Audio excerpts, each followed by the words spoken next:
कार्यक्रम के अगले चरण में हमारे अर्थात काशी संगीत संकल्प के अध्यक्ष प्रोफेसर राजेश शाह, जो हमारे बाल मित्र भी हैं और काशी हिंदू विश्वविद्यालय में सितार के प्रोफेसर हैं और पूर्व विभागाध्यक्ष भी रहे हैं और तो अब उनसे मैं आग्रह करूंगा कि वे मुकेश गर्ग जी की याद में जो भी आपको कहना है हमारे बच्चों को बताएं और यहाँ पे बैठे हुए जो विशिष्ट जन हैं उन सभी को उनके जीवन के बारे में, कुछ व्यक्तित्व के बारे में और उनसे जो हम लोगों का संबंध रहा है कई दशकों का संगीत में आत्मीय संबंध, उसके बारे में भी कुछ जरूर कहना चाहेंगे।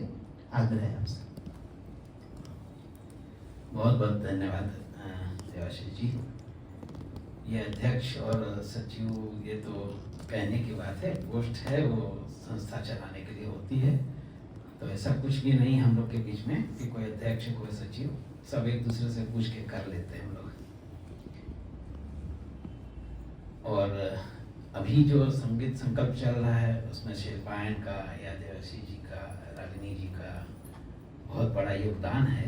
योगदान इसलिए भी है क्योंकि व्यवस्था पूरी करना, कलाकारों से संपर्क करना, जगह उपलब्ध कराना, माइक व्यवस्था करना, साथ में जलपान की व्यवस्था करना, ये सब आप ही के जिम्मे होता है। तो मैं केवल कहने मात्र को हूँ कि अध्यक्ष अब ये जिम्मेदारी है, हम लोग निभाते हैं कभी कभी। आज हम लोग उपस्थित हुए हैं ऐसे व्यक्ति के बारे में बात करने के लिए या उनको श्रद्धांजलि देने के लिए जिनके विषय में कहाँ से शुरू करें और किस विषय को लेकर शुरू करें, साहित्य को लेकर शुरू करें कि संगीत को लेकर शुरू करें कि फिल्म संगीत को लेकर शुरू करें, आलोचनात्मक दृष्टि से संगीत की व्याख्या करना हो तो वहाँ से शुरू करें। बहुत बहुआयामी व्यक्तित्व जिसको कहते हैं गर्ग साहब, और संगीत संकल्प मतलब गर्ग साहब, दूसरा कुछ माने लोग ये कहते हैं संगीत संकल्प का प्रोग्राम है तो नहीं, गर्ग अच्छा गर्ग साहब वाले संकल्प का प्रोग्राम है, अच्छा। तो ये इस तरह से दोनों नाम जुड़ गए थे। या अगर अतिशयोक्ति न हो तो संकल्प गर्ग साहब कह दें तो कोई बड़ी बात नहीं होगी, या सरनेम गर्ग हटा के संकल्प लगा दे तो कोई बड़ी बात नहीं होगी। 1 वर्ष तो हो गया और हम याद उनको भी करते हैं जो जीवन में अपने होते हैं और याद उनको भी करते हैं जो हमारे जीवन में नहीं होते हैं। दोनों की याद में बहुत अंतर होता है। जब हम जीवन में होते हैं, याद करते हैं, तो हमारा कहीं ना कहीं से कुछ माने आपस में या प्रेम कह ले या एक दूसरे के प्रति कोई भी लगाव हो, किसी भी तरह का हो, लेकिन जब नहीं रहने पर हम याद करते हैं तो असली जो उसका भाव है, असली जो प्रेम है वो स्पष्ट हो जाता है कि नहीं, हम लोग को प्रेम है। तो ये प्रेम का प्रतीक है आज हम लोग जो यहाँ पर उपस्थित हुए हैं श्रद्धांजलि सभा में। और श्रद्धांजलि सभा करना अच्छा भी नहीं लगता है, अचानक से ऐसा न्यूज़ आता है जब, तो बड़ा अजीब सा लगता है कि कैसे आदमी, इतना हंसमुख आदमी और जिसको कहें कि ऐसे व्यक्तित्व चला जाए समाज से तो समाज को बहुत बड़ा नुकसान भी होता है। खास करके संगीत को तो हुआ ही है थोड़ा। उनकी खूबियों के बारे में जहाँ तक हम लोग जानते हैं तो संगीत का हमने एक बार उनका व्याख्यान करवाया फिल्म के ऊपर, फिल्म संगीत के ऊपर, तो उतना ही अधिकार से फिल्म संगीत पर भी बोल रहे हैं, उतने ही अधिकार से माने फिल्म संगीत ठुमरी के बारे में बात करते हैं तो उतने ही अधिकार से बोल रहे हैं, गायकों वादकों के बारे में बात कर रहे हैं तो उतने ही अधिकार से। तो बड़ा आश्चर्य होता था कि कैसे, कहाँ से ज्ञान कब पढ़ते हैं, कब मनन चिंतन करते हैं। तो हम लोग को बहुत आश्चर्य होता था कि ये ऐसे कैसे हो सकता है कि साहित्य के साथ, साहित्य में भी ऐसी कोई शाखा हमें याद नहीं आ रही है, ऐसा कोई उनका विषय था जो बहुत कम लोग पढ़ते हैं, रीतिकार, उसके वो माहिर और वो माने बहुत कम लोग उसको पढ़ाने वाले हैं। तो ऐसे ऐसे विषयों को चुन कर और व्यक्ति और उसके बाद इतनी बड़ी संस्था को मान लेते हैं 100 संस्थाएं, 100 उन्होंने ब्रांच खोली, शाखा खोली, तो 100 शाखाओं में जाना, उनसे बात करना, उनको समय देना, कलाकारों को भेजना, उनकी व्यवस्था हुई कि नहीं, क्या होगा, पूरी जानकारी रखना, उनकी लिस्ट बनाना कि साल भर में कौन कहाँ गया। ये छोटा मोटा काम नहीं है। एक माने पूरी संस्था ही उनके साथ चलती थी। जहाँ वो जाते थे पूरी संस्था ही चलती थी। जहाँ तक हम लोग को पता है उनके बारे में कि नोटेशन के बहुत बड़े माहिर थे वो। यानी आप गाते जाइए, वो नोटेशन करते जाएंगे, ये स्थिति। यानी कंप्यूटर भी अब नोटेशन करने को कहा जाएगा तो एक बार वो सोचेगा कि क्या करना है, वो किसी भी गीत का नोटेशन वो ऐसे ही कर लेते थे। ये बहुत से व्याख्यानों में उनके पता चला मुझे, दूसरे लोगों से भी। कहाँ खत्म करें, कहाँ से शुरू करें, बहुत ही मुश्किल है उनके बारे में कुछ कहना। साहित्य का आदमी और अधिकतर संगीत के लोग उसको जानते थे।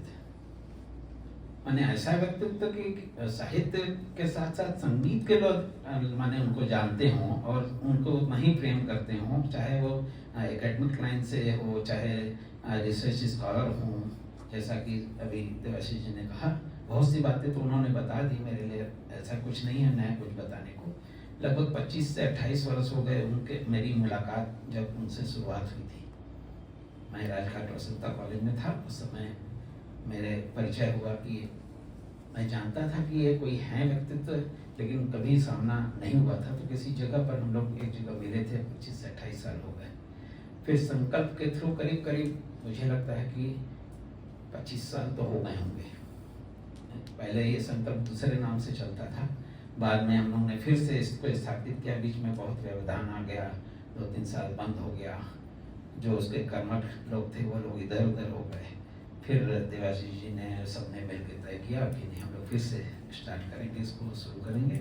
और बहुत अच्छे से चल भी रहा था, और भी ऐसा नहीं कि बंद हो गया है अब, क्योंकि वो जहाँ से मुख्य धारा से जब स्रोत जहाँ से पानी आता है वो अगर कम हो गया है, तो यहाँ जहाँ बहुत दूर हम लोग बैठे हुए हैं तो उसमें पानी बहुत कम पहुँच रहा है। अभी सूखा नहीं है, अभी सूखाग्रस्त नहीं हुआ है, लेकिन मुझे लगता है कहीं ना कहीं बात बनेगी और फिर से वो स्रोत शुरू होगा और हम लोग आपस में एक दूसरे को जानना आना शुरू करेंगे।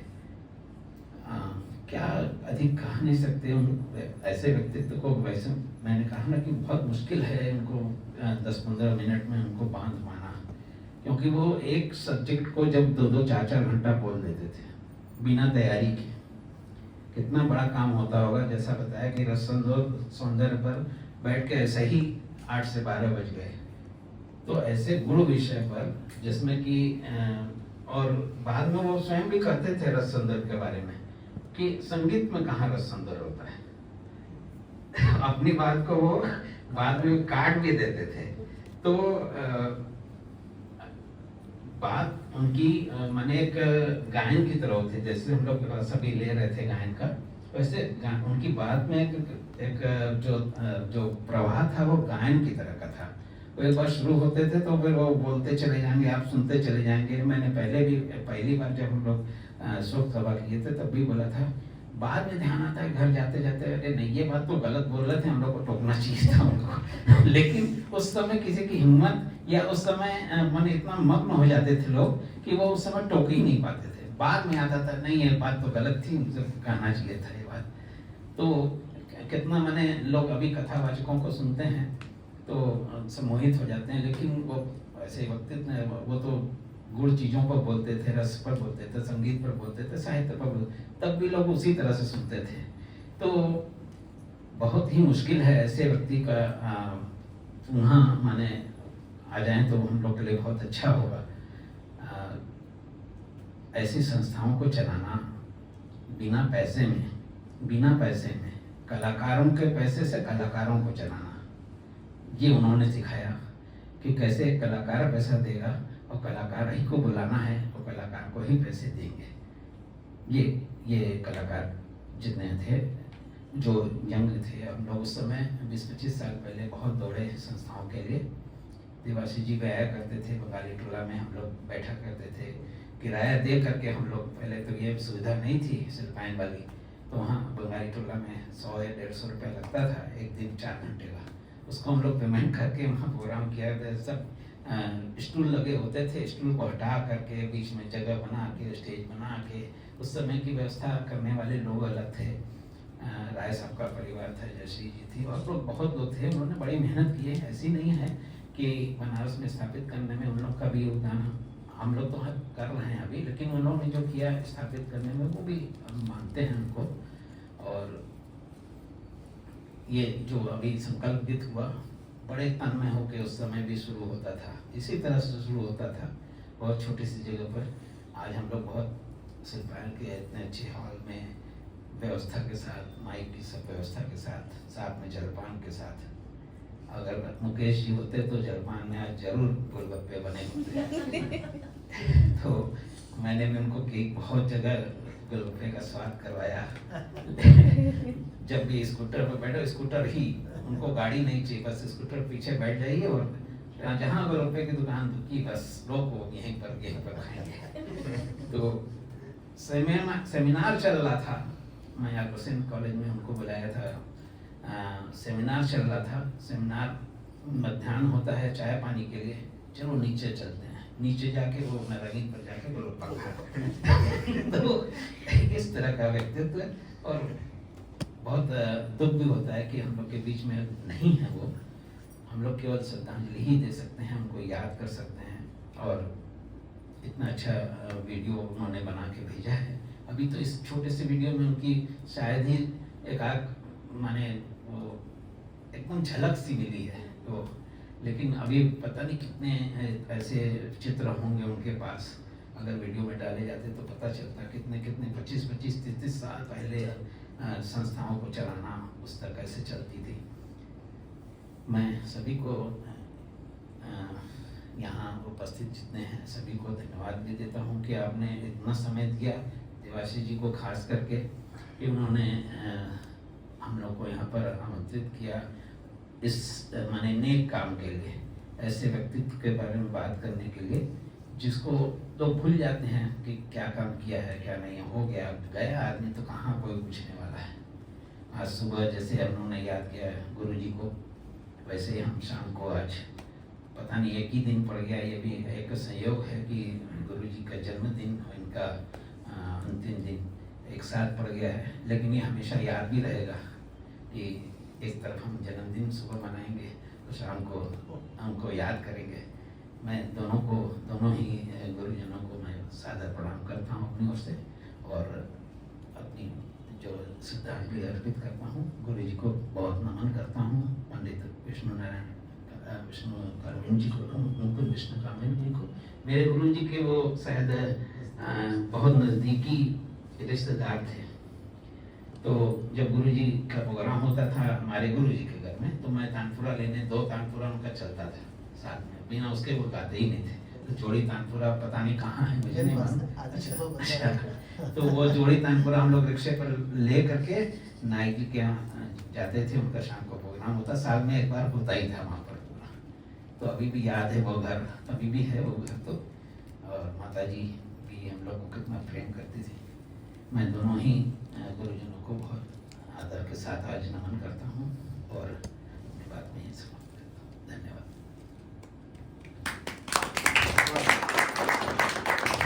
बहुत ही भावपूर्ण। वो दोनों तानपुरे आपके ही स्टूडेंट डॉक्टर शुभंकर डे के पास सुरक्षित है। पहले दिन एक को रियाज करते, दूसरे दिन दूसरे करते हैं और लोग एक गुरु जी की भी यही प्रथा थी। वो एक दिन में एक तानपुरा निकालते थे, अगले दिन दूसरा वाला। तो पहले ही करते, कल ये वाला था ना, आज ये वाला। तो वो लगातार दोनों को बारी बारी से करते थे। रिक्शा नहीं हुआ करते थे, रिक्शा ही था केवल, ऑटो भी नहीं था। तो एक जने एक रिक्शे पर, एक जने एक रिक्शे पर, अलग अलग रिक्शे पर बैठ के। तो ये बहुत ही अच्छा याद दिलाया। दोनों ही तानपुरे हमको गुरुमुख के माध्यम से फिर मुझे मिल गया उनके देहावसान के बाद। अब मैं एक बात छोटी सी करके समाप्त करूंगा क्योंकि मुझे आज यात्रा भी करनी है। 11 बजे ट्रेन है, अभी समय है, कोई बात नहीं। फिर भी वो ये कि जो स्मृतियां होती है बहुत जल्दी धुंधली हो जाती है। आज है, एक बार अचानक से पता नहीं हम लोग को स्मरण